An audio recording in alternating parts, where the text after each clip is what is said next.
Assalamualaikum warahmatullahi wabarakatuh. Selamat pagi, selamat siang, dan selamat malam. Dimanapun kalian berada, bagaimana kabarnya? Semoga kalian baik-baik saja di sana.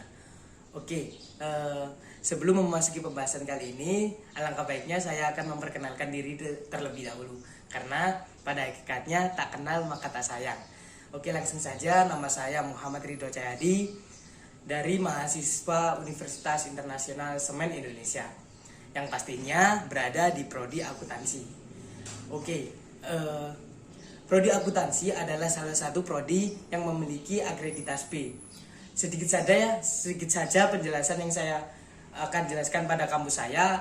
Kampus saya ini adalah kampus yang masih berbasis korporasi dan masih di bawah BUMN.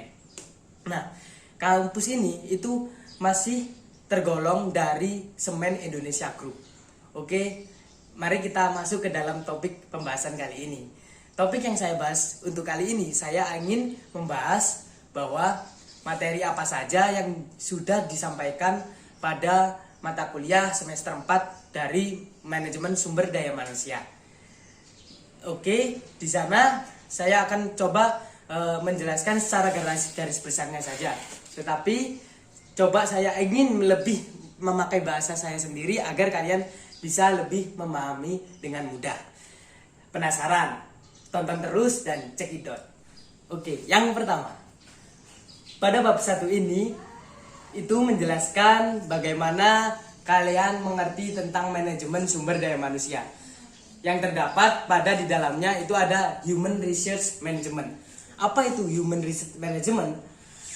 Human Research Management adalah proses untuk memperoleh, melatih, menilai dan mengompensasikan karyawan dan untuk mengurus relasi tenaga kerja mereka, kesehatan dan keselamatan mereka serta hal-hal yang berhubungan dengan keadilan.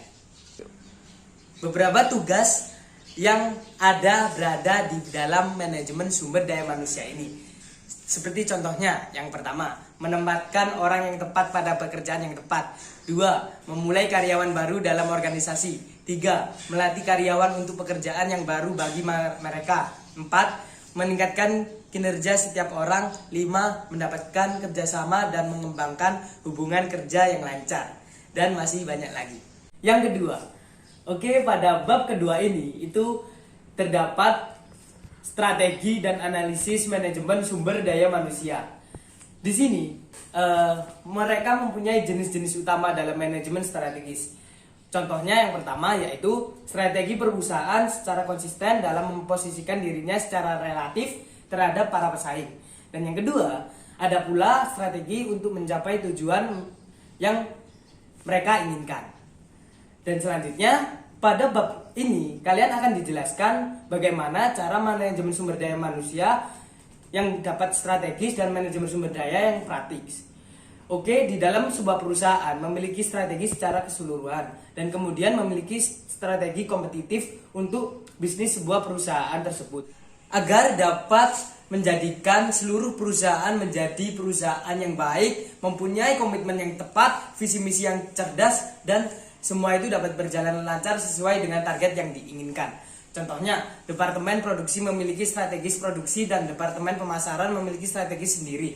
Maka seluruh departemen akan memiliki strategis yang kompetitif. Bab ketiga. Yang ketiga ini itu terdapat materi proses analisis pekerjaan dan manajemen bakat. Manajemen bakat adalah proses yang berorientasi terhadap sasaran yang merupakan integritas, integrasi, dan proses perencanaan, perekrutan, pengembangan, pengelolaan, dan pemberian kompensasi terhadap karyawan.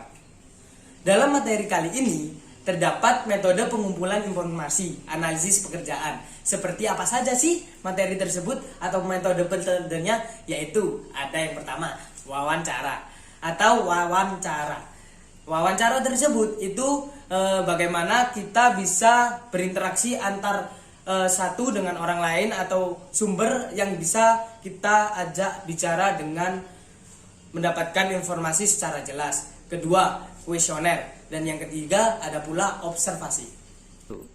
Selanjutnya, terdapat juga di dalam materi ini kalian harus dapat mengerti analisis pekerjaan atau disebut job analysis. Apa sih Job analisis adalah prosedur yang Anda gunakan untuk menentukan tugas dari posisi dalam perusahaan dan karakteristik orang yang harus dipekerjakan untuknya. Analis pekerjaan menghasilkan informasi untuk menulis deskripsi pekerjaan atau job description, yaitu daftar yang berisi apa yang diminta oleh pekerjaan tersebut dan spesifikasi pekerjaan. Di dalamnya terdapat orang job specification. Nah, di dalam job specification ini itu jenis orang yang harus dipekerjakan untuk pekerjaan orang tersebut. Yang keempat, dalam bab keempat ini di situ terdapat menjelaskan tentang perencanaan personel dan perekrutan, perencanaan dan peramalan angkatan kerja. Nah, di dalam perencanaan angkatan kerja itu terdapat proses untuk menentukan posisi apa dalam perusahaan yang harus diisi dan bagaimana cara mengisinya. Kemudian terdapat strategi dan perencanaan angkatan kerja. Dalam hal tersebut kita dapat meramaikan permintaan pemberi kerja untuk tenaga kerja, mengidentifikasi kesenjangan dan penawaran permintaan, dan mengembangkan rencana tindakan untuk mengisi proyeksi kesenjangan tersebut. Nah, apa saja sih aspek-aspek dalam permintaan tenaga kerja? Oke, yang pertama, langsung saja proyeksi perputaran. Kedua, keputusan untuk meningkatkan atau menurunkan tenaga kerja. Dan yang ketiga, sumber finansial. Keempat, perubahan produktivitas. Dan yang kelima, keputusan memasuki atau meninggalkan bisnis. Ya. Yang kelima, pada bab kelima ini dijelaskan yaitu tes dan seleksi karyawan. Tujuan dari seleksi karyawan adalah untuk mencapai kesesuaian orang pekerjaan. Ini berarti menyesuaikan pengetahuan, keterampilan, kemampuan, dan kompetensi. Nah, di dalamnya ada juga terdapat KSAC yang dibutuhkan untuk melakukan pekerjaan tersebut berdasarkan pada analisis pekerjaan dengan KSAC pelamar. Oke, sorry, tadi ada motor lewat nih. Greget deh. Oke, langsung saja kita abaikan saja yang tadi dan kita masuk pada dasar-dasar pengetesan dan penyeleksian karyawan. Nah, di sini terdapat reliabilitas. Reliabilitas adalah persyaratan pertama dari alat seleksi dan merujuk pada konsistensinya. Tes yang pada reliable tersebut adalah tes yang menghasilkan nilai yang konsisten ketika seseorang mengikuti dua bentuk yang berlainan dari tes tersebut atau ketika ia mengikuti tes yang sama pada dua atau lebih kesempatan yang berbeda. Yang keenam, pada bab keenam ini kalian akan diberikan contoh gambaran pelatihan dan perkembangan karyawan. Dalam tujuannya dari orientasi atau penyambutan karyawan, orientasi karyawan adalah prosedur untuk memberikan informasi latar belakang mendasar mengenai perusahaan tersebut kepada karyawan baru. Oke, apabila kalian ingin tahu lebih dalam, terus ikuti dan coba pahami lebih jelas lagi. Anda ingin mencapai 4 hal ketika melakukan orientasi untuk karyawan baru. Yang pertama, membuat karyawan baru tersebut merasa diterima dan merasa seperti di rumah sendiri dan sebagai bagian dari tim. Karena apabila kalian sudah merasa betah di sana, kalian bakalan terus bekerja dengan giat dan selalu memiliki spirit yang kuat untuk mencapai target-target atau menolong perusahaan agar menjadi perusahaan yang ternama. Yang kedua, memastikan bahwa karyawan baru tersebut mendapatkan informasi dasar yang berfungsi secara efektif seperti akses surel. Ketiga, membantu karyawan baru memahami organisasi tersebut dalam pengertian luas atau masa lalu, masa kini, kultur, serta strategi dan visinya mengenai masa depan. Dan yang terakhir, mulai mensosialisasikan orang tersebut ke dalam kultur perusahaan dan cara mereka bekerja. Oke, unik-unik kan cara-cara kita untuk mendapatkan simpati kepada karyawan baru ini. Langsung saja kita memasuki pada bab yang ketujuh. Di dalam bab ketujuh ini kita bakalan menerima materi atau penjelasan manajemen dan penilaian kerja. Dalam dua hal tersebut, kami harus bisa tahu proses penilaian kerja tersebut. Apa saja sih penilaiannya? Coba, yang pertama, menetapkan standar kerja. Dua, menilai aktual kerja karyawan secara relatif terhadap standar. Dan yang ketiga, memberikan umpan balik kepada karyawan dengan tujuan membantunya untuk menghilangkan definisiasi kerja atau bekerja di atas standar. Oke, apa sih manajemen kinerja itu? Manajemen kinerja adalah proses terus-menerus untuk mengidentifikasi, mengukur dan mengembangkan kinerja individu dan tim serta menyelaraskan kinerja mereka dengan sasaran organisasi.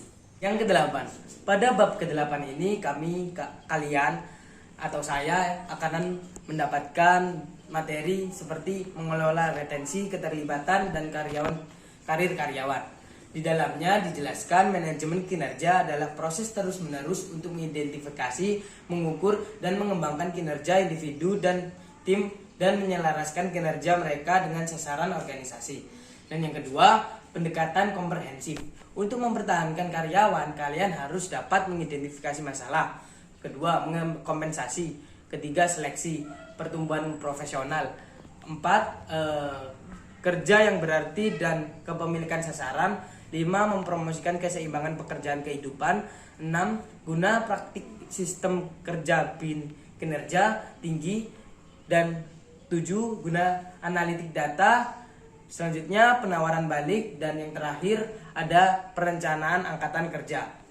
Oke, semua itu dilakukan agar dapat menjadi karyawan yang mempunyai attitude dengan hal yang baik, kode etik dengan yang baik. Dan karena kalian sebagai karyawan harus mempunyai visi misi atau prinsip agar perusahaan yang kalian jalani pada saat kalian bekerja atau profesi kalian menjadi suatu hal yang menarik dan dapat berguna untuk kelak. Dan yang kesembilan itu dijelaskan bahwa bab ini rencana bayaran strategis. Untuk materinya itu terdapat evaluasi pekerjaan. Apa sih evaluasi pekerjaan? Itu adalah perbandingan formal dan sistematis pekerjaan untuk menentukan nilai dasar dari satu pekerjaan relatif terhadap yang lainnya. Dan kemudian pekerjaan ini mempunyai tujuan untuk menilai relatif pekerjaan atau suatu tindakan dari karyawan tersebut. Dalam prosedur evaluasi pekerjaan, dasar adalah untuk membandingkan pekerjaan dalam hubungannya satu sama yang lebih rendah. Prosedur evaluasi ini terdapat membandingkan pekerjaan dalam hubungannya satu sama lain dengan mantan pekerja yang cukup dalam hal usaha yang dapat diperlukan untuk kompleksit pekerjaan dan keterampilannya. Yang ke-10, pada bab ini kalian bakalan dijelaskan bagaimana cara bayaran berdasarkan kinerja dan insentif finansial. Faktor-faktor dalam menentukan tingkat bayaran itu terdapat kompensasi karyawan atau employee compensation, meliputi semua bentuk bayaran yang diberikan kepada karyawan dan timbul dari hubungan kerja mereka. Itu untuk dan bab yang ke-11 adanya etika relasi karyawan dan perilaku adil di tempat kerja. Beberapa pedoman yang harus diingat ketika mengelola perilaku etis di tempat kerja. Secara singkat, berikut ini merupakan hal-hal yang disarankan oleh riset untuk manajer. Pertama, perilaku etis dimulai dengan kesadaran moral. Kedua, manajer harus mempengaruhi etika karyawan dengan cara menanamkan norma-norma kepemimpinan, sistem imbalan, dan kultur tepat secara hati-hati. Dan yang ketiga, etika akan tercederai ketika orang mendapatkan kelangganan atau kelonggaran moral. Yang ke-12, pada bab 12 ini terdapat penjelasan kesehatan kerja dan kesehatan karyawan. Mengapa keselamatan kerja itu penting? Lebih dari 80% pekerja dalam memperingatkan keselamatannya di tempat kerja lebih penting dibandingkan upah minimum, hari sakit, dan cuti hamil.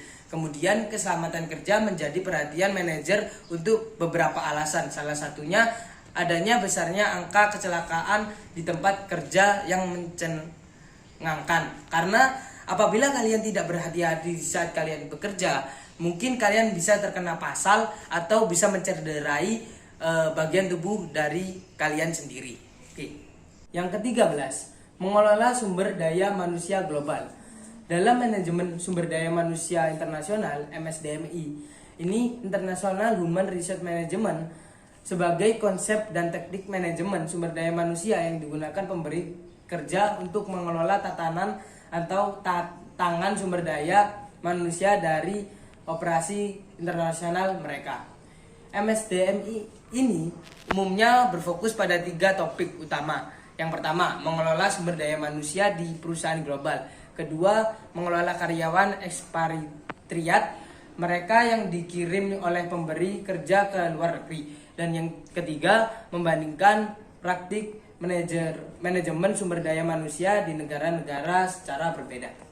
Sudah tak terasa ya, kita sudah sampai kepada bab yang terakhir, yaitu bab ke-14.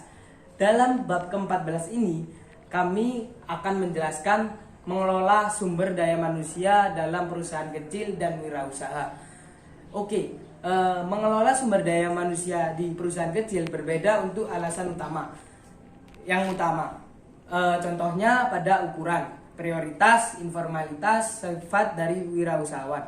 Mengelola sistem prosedur dan administrasi SDM itu terdapat pemberi kerja yang sangat kecil dengan 10 karyawan atau kurang. Mungkin akan memulai dengan sistem manajemen sumber daya manual.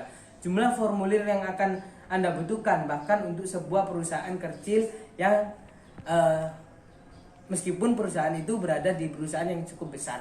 Oke, itu saja yang saya dapat sampaikan. Mohon maaf apabila kalian mungkin agak terganggu dengan suara-suara motor atau kejelimetan saya untuk menjelaskan bab ini atau materi ini. Saya akhiri. Wabillahi taufiq wal hidayah. Wassalamualaikum warahmatullahi wabarakatuh.